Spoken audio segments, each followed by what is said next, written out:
ಉಡುಪಿಯಲ್ಲಿ ಸ್ವಿಗ್ಗಿ ಕಂಪನಿ ಸಿಬ್ಬಂದಿಗಳಿಂದ ಪ್ರತಿಭಟನೆ ನಡೆಯಿತು. ಉಡುಪಿಯಲ್ಲಿ ಸ್ವಿಗ್ಗಿ ಕಂಪನಿಯ ಕಚೇರಿ ಇಂದ್ರಾಳಿ ಇದೆ. ಆ ಕಚೇರಿ ಬಳಿ ಜಮಾಯಿಸಿದ ಸಿಬ್ಬಂದಿಗಳು ಉಡುಪಿ ನಗರದಲ್ಲಿ ಸ್ವಿಗ್ಗಿನಲ್ಲಿ ತಾಂತ್ರಿಕ ಸಮಸ್ಯೆ ಇದೆ, ಉದ್ಯೋಗಿಗಳಿಂದ 13 ಬೇಡಿಕೆಗಾಗಿ ಒತ್ತಾಯವನ್ನು ಮಾಡ್ತಾ ಇದ್ದಾರೆ. ಕಳೆದ 1 ತಿಂಗಳಿಂದ ಕೆಲಸವಿಲ್ಲದೆ ಉದ್ಯೋಗಿಗಳು ಪರದಾಟ ಮಾಡ್ತಾ ಇದ್ದಾರೆ. ಈ ಸಮಸ್ಯೆಯನ್ನು ತಕ್ಷಣ ಬಗೆಹರಿಸಬೇಕು ಅನ್ನುವಂಥ ಒತ್ತಾಯ ಸಿಬ್ಬಂದಿಗಳದ್ದು. ಈ ಒಂದು ನಿಟ್ಟಿನಲ್ಲಿ ಇಂದ್ರಾಳಿಯ ಕಚೇರಿಯ ಬಳಿ ಎಲ್ಲ ಸ್ವಿಗ್ಗಿ ಸಿಬ್ಬಂದಿಗಳು ಸೇರಿಕೊಂಡು ಈ ಒಂದು ಪ್ರತಿಭಟನೆಯನ್ನು ನಡೆಸಿದ್ದಾರೆ.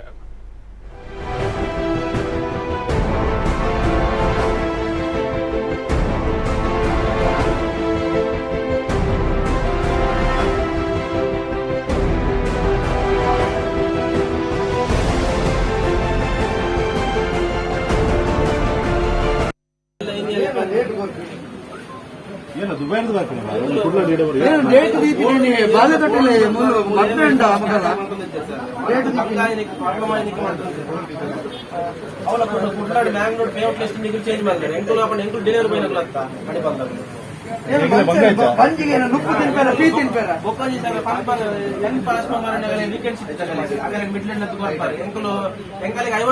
ಬೆಲೆ